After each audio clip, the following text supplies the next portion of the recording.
영업직 사원으로서는 제일 엘리트 사원이 나옵니다. 예, 오늘 우리가 읽었던 이 말씀에 나옵니다. 누구일까요? 예, 사라입니다. 사라. 무조건 사라. 우리 국민 그 다큐멘터리 치고 굉장히 감동을 주는 몇 편의 그런 그 영상이 있습니다. 원앙 소리도 있고요. 특별히 그 2014년에 방송됐던 니마 그 강을 건너지 마오 하는 이 노부부의 이야기는 참 정말 감동을 많이 줬습니다. 98세의 할아버지, 89세의 할머니, 일생을 살아왔던 그 삶의 이야기를 아주 마치 그렇게 사시면서도 신호처럼 사시는 바로 그와 같은 그 모습을 영상에서 그대로 보여줬지요. 어쩌면 저렇게 순수하게 살 수 있을까? 어쩌면 부부가 막 저렇게 금술이 좋을까? 아니면 어쩌면 우리도 저렇게 살아볼 수 있을까? 많은 감동과 도전을 줬습니다. 그리고 현대 젊은이들에게 많은 깨닫게 하는 그런 영화이기도 하고 또 영상이기도 한 그런 시간입니다. 참 보면 순수하시고 조금도 때가 묻지 않으셔요. 강원도 행성에서 사는 아주 소박한 부부의 실화입니다. 참 볼수록 감동이 있고 눈물을 자아내는 바로 그와 같은 다큐멘터리죠. 또 오늘 우리가 읽었던 히브리스 이 하나님의 말씀에서요, 우리는 사라에 대해서 생각을 조금 바꾸셔야 됩니다. 우리가 생각할 때 사라는 어떤 사람 같습니까? 성경에 기록될 만큼 사라는 아주 뛰어난 인물이고 아주 믿음이 좋은 사람으로 우리가 생각합니다. 그런데 성경을 잘 봐도요, 정말 사라에게 믿음이 있나 할 정도로 참 찾아보기가 힘듭니다. 사라에게 관한 사건과 기록이 다 되어 있는데 정말 사라에게 믿음이 있느냐? 어떻게 생각하십니까? 히브리스에 기록된 이 11장에 기록된 말씀 가운데 어쩌면 가장 해석하기도 어렵고 설교하기도 어려운 한 본문이 있다면 바로 사라에 관한 말씀입니다. 사라는 아브라함과 금술이 좋았을까요? 나빴을까요? 우리가 빨리 추측해 보시면 아시겠죠? 사라가 처음에는 굉장히 아브라함을 나의 주라고 부를 만큼 존경하고 믿음의 금술이 좋았습니다. 그런데 문제는 사라에게 정말 믿음이 있느냐 하는 것을 보게 되어지는 사건이 몇 가지 나옵니다. 사라에게 자녀가 없음으로 인해서 아브라함과 자주 다툽니다. 많은 부분의 상처와 아픔을 겪습니다. 그래서 사라가 나이도 많고 아브라함도 그렇고, 그래서 사라가 하는 방법이 있죠. 웬만해서는 자기 집의 몸종을 자기 주인에게 주지 않습니다. 그러면 사라에게 믿음이 있습니까? 없습니까? 이건 믿음으로 한 것이 아니라 그 당시에 고대의 문화를 따라서 한 겁니다. 만약에 자기 아이를 못 낳으니까 자기 집에 종이라든지 아니면 또 다른 여인을 두서라도 손을 이어가겠다고 하는 바로 그와 같은 생각이죠. 그래서 1%의 자기 몸에 잉태할 수 있는 힘도 없습니다. 아브라함도 압니다. 사라도 압니다. 누가 더 잘할까요? 하갈이 더 잘합니다. 도무지 사라가 힘이 없습니다. 살아갈 힘이 없어요. 자기 스스로 이것을 어떻게 해볼 만한 능력도 없고, 아브라함도 이미 나이가 늙어버렸고 하나님의 약속을 받았지만 사라도 역시 마찬가지입니다.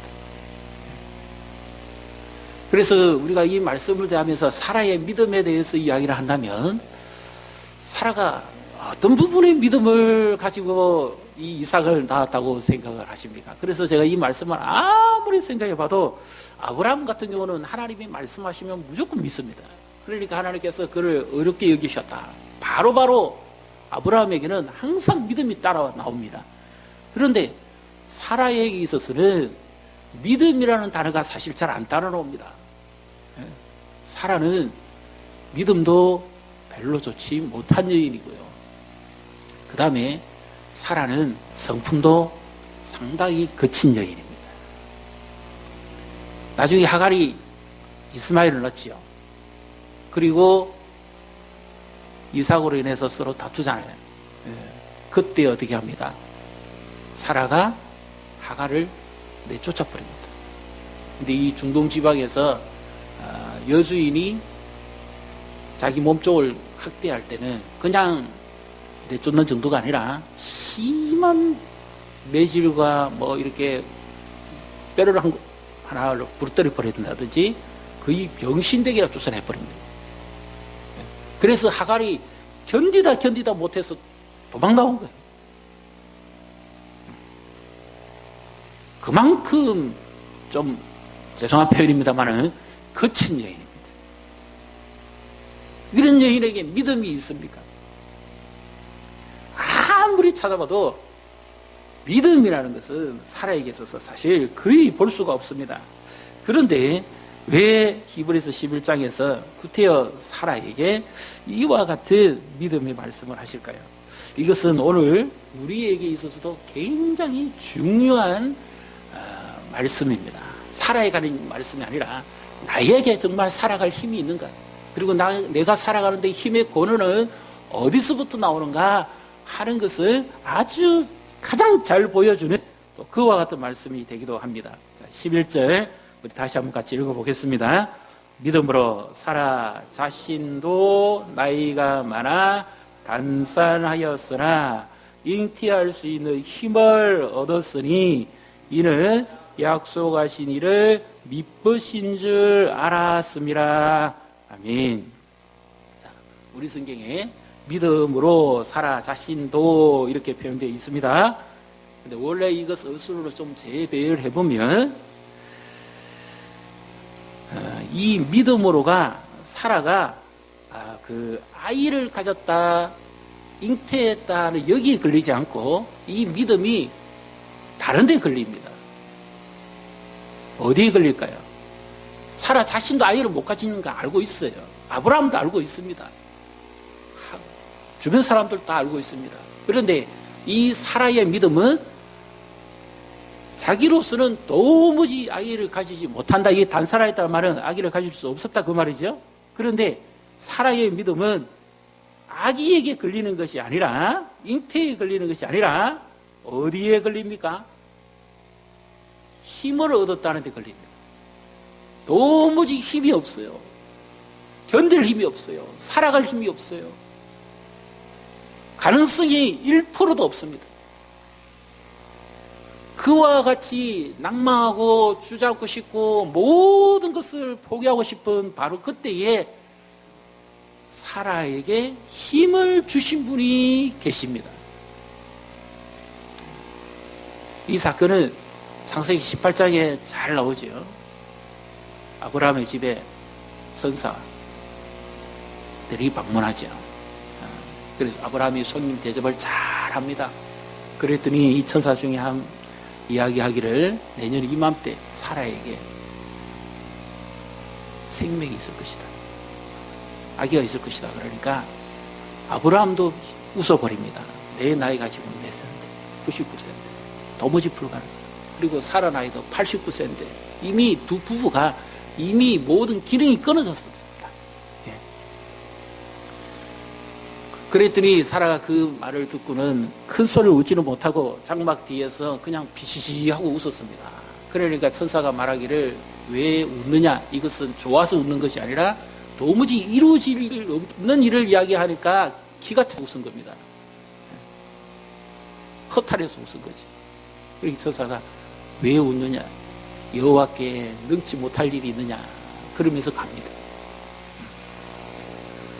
사라는 자기 자신에게 아기가 생긴다는 것은 생각지도 안 하고 있습니다. 그 대신에 사라의 믿음은 힘을 얻었다 하는 여기에 중요한 결정을 내립니다. 사라에게는 자기가 아이를 못 낳는다는 것을 알면서도 힘을 얻었습니다. 어떻게 힘을 얻습니까? 아주 중요한 한 부분을 11절에서 다시 말씀합니다. 어떻게 말씀하죠? 이는 약속하신 이를 미쁘신 줄 알았습니다. 사라에게 믿음이 있었습니까? 없었습니까? 거의 초방에 나올 때까지는 믿음이 거의 없는 행동을 많이 했습니다. 그런데 이 사라에게 힘이 들어갔다는 말은 무슨 말인가 하면 이와 같은 말씀입니다. 자기는 피시하고 웃었습니다. 그런데 하나님께서 계속 사라에게 너희에게 내 이맘때 아기가 있을 것이다 하는 이 말씀이 계속 떠오르게 만드는 겁니다. 그리고 자기도 과연 그런 일이 있을까? 또 그런 말이 들리면 또 피식하고 또 웃습니다. 매일매일 이것을 반복했습니다. 그런데 여기에 놀라운 일이 일어납니다. 하나님께서 사라에게 먼저 무엇을 잉태하게 할까요? 말씀을 잉태하게 합니다. 여호와께 능치 못한 일이 있겠느냐. 그 말씀이 사라의 영혼에 먼저 접붙임 당하는 거죠. 그러니까 사라가 피시시 웃으면서도 여호와께 능치 못함이 있겠느냐. 내년 이맘때 너희에게 아기가 있을 것이다. 계속 말씀이 벌써 영혼 안에서 웃으면서도 안 믿어지면서도 사라에게는 계속 이 말씀의 씨앗이 자라기 시작합니다. 그래서 사라는 힘이 없어요, 지금. 그런데 그 말씀을 계속 되새기고 그 말씀이 자기 안에서 접붙으시니까 마치 그 아기가 생기기 위해서는 어떻게 됩니까? 착상돼야 되잖아요. 말씀이 사라의 영혼에 탁 달라붙은 겁니다. 그래서 사라가 늘 되새기기를 여호와께 능치 못함이 있겠느냐. 그러면서 오늘 히브리 11장에 말씀하신 것처럼 이는 약속하신 이가 미쁘신 줄 알았기 때문이다. 여기 미쁘시다는 말은 믿을만 했다 그 말이에요. 신실하신 분이다. 하나님의 말씀은 반드시 이루어지는데 자기 몸에는 아무런 증거도 없습니다. 1%의 그 확률도 없습니다. 그런데 영혼 속에서 말씀이 이미 잉태됩니다. 계속 여호와께 능치 못함이 있겠느냐. 그 말씀 잉태되고 내년 이맘때 이게 아기가 있을 것이다. 그 말씀이 계속 사라의 심령에서부터 부어오르는 거죠. 이렇게. 그러니까 어느 날 하나님께서 사라가 그 말씀을 붙잡고 힘을 얻어내는 순간에 하나님이 아기를 줍니다. 이해되십니까? 우리에게 있어서 이 세상, 거칠고 험한 세상, 힘든 세상, 힘듭니다. 살아가기. 우리가 후반기를 시작합니다마는 어떤 힘으로 살아가야 될까요? 세상적 확률이나 어떤 그런 것을 보고 우리는 살아갈 수 없습니다. 우리에게 말씀하신 분이 어떤 분이고 그분의 신실하심을 믿을 때 그 말씀이 우리 영혼에 착상되어서 접붙임 받을 때 우리의 영혼은 깨어나고 힘을 얻는다는 사실을 믿으시기를 바랍니다. 하나님께서 우리 영혼에 힘을 주시오. 나의 힘이 되신 여호와여 내가 주를 사랑하나이다. 다윗이 전혀 힘을 받지 못했을 때 하나님을 힘을 삼고 일어나지요. 세상의 물질의 힘, 건강의 힘, 환경의 힘, 이 모든 것이 다 불안정합니다. 다 흔들립니다. 지금 한번 보십시오. 국제정세에 일어나는 거 보십시오. 다 흔들립니다. 지금. 무엇을 붙잡고 살아야 되겠습니까? 나이 들면 건강도 힘도 잃어버립니다. 이 아브라함과 사라도 벌써 기능이 다 끝나버렸잖아요. 자기 건강으로 나올 수 있는 힘이 아닙니다. 하나님이 사라의 힘이 되신 겁니다. 말씀을 되새길수록 하나님께서 그 영혼에 힘을 주셔가지고 마침내 사라의 심령에 놀라운 힘을 얻었죠. 그 결과 하나님께서 약속하신 대로 주시는데 참 놀랍습니다.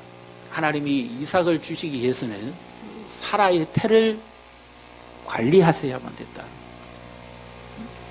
왜요? 사라가 지금 전혀 믿음이 없잖아요. 그래서 약속의 자녀가 나와야 되는데 전혀 믿음이 없는 상황에서는 자녀를 줄 수 없잖아요. 하나님께서 사라에게 힘을 주셔가지고 그 약속하신 일을 바라봄으로 힘을 얻은 이후에 믿음으로 내가 지금 도무지 내 자신으로도 감당이 안 되는 이런 상황 속에서도 하나님이 말씀하시니까 되는 거구나, 하나님이 내 영혼에 힘을 주시는구나 하는 것을 경험한 이후에 사라에게 점점 이 하나님의 힘이 더 강하게 임합니다. 어떤 하나님이죠? 여기 아브라함과 사라를 이야기할 때 이미 12절에 죽은 자와 같은 자다 그렇게 표현합니다. 이미 죽은 자,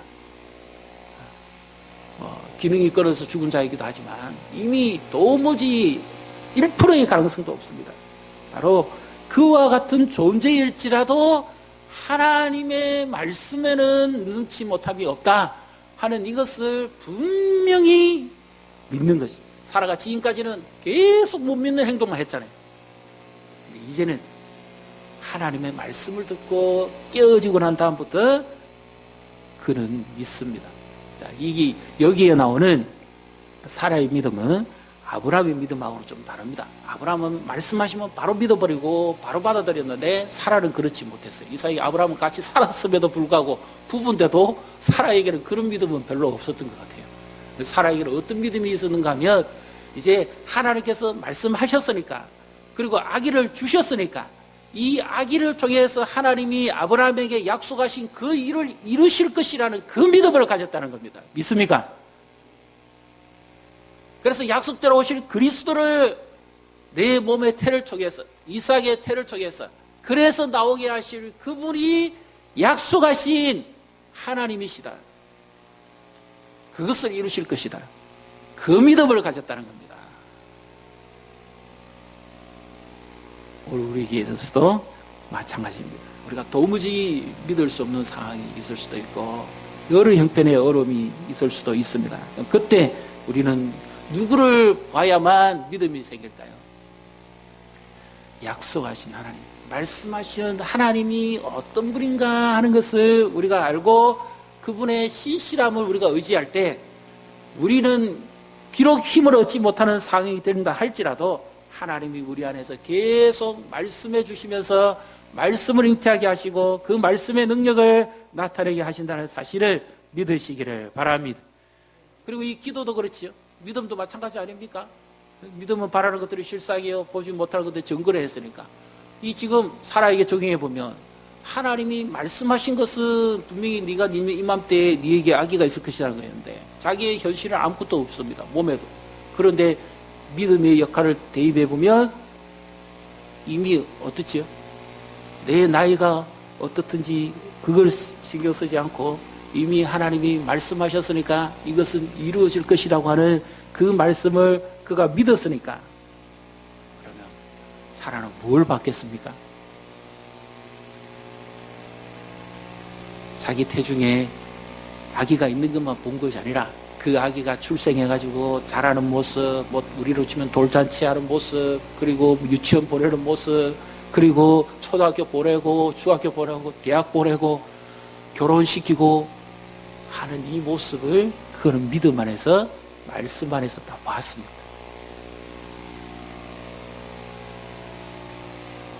그래서 이후에 이 후손을 쪽에서 약속하신 메시아가 오실 것이다. 하나님이 이렇게 모든 것을 이루어 가시는 데는 조금도 부족함이 없으신 분이다 하는 것을 그가 믿었기 때문에 힘을 얻었다. 그 말씀입니다. 오늘 우리에게 있어서도 마찬가지입니다. 후반기를 시작하면서 우리가 그런적으로 힘을 얻어야 되겠죠. 인생의 힘을 얻어야 되겠죠. 살아가는데 힘을 얻어야 되겠죠. 그 힘을 얻기 위해서는 하나님의 말씀을 먼저 잉태해야 됩니다. 내 영혼에 어떤 말씀이 있습니까?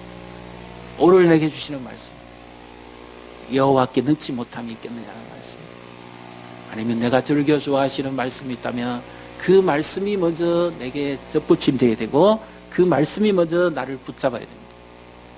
그 말씀이 주시는 힘으로 살아갈 때 두려워하지 마라. 내가 너와 함께 할 것이다. 하나님의 약속을 이루어가는 데에 하나님이 신실한 분이시기 때문에 두려워하지 말아야 됩니다. 믿습니까? 하나님이 하실 일을 정확하게 하나님 때에 하시기 때문에 하나님으로 인해서 우리는 두려워하지 말아야 됩니다. 여기 사라의 이 시간 가운데 여러 번역본 가운데 보면 이런 내용이 있습니다. 사라가 당장의 아기를 얻었다고 그러지 않습니다. 여러 시간이 지난 이후에 일정 기간이 지나서 이렇게 표현합니다. 그러니까 천사가 방문해서 당장의 아기를 가진 것이 아니라 사라에게 충분한 믿음이라는 힘을 얻게 한 다음에 하나님이 기적 같은 방법으로 사라에게 생명을 주셨다.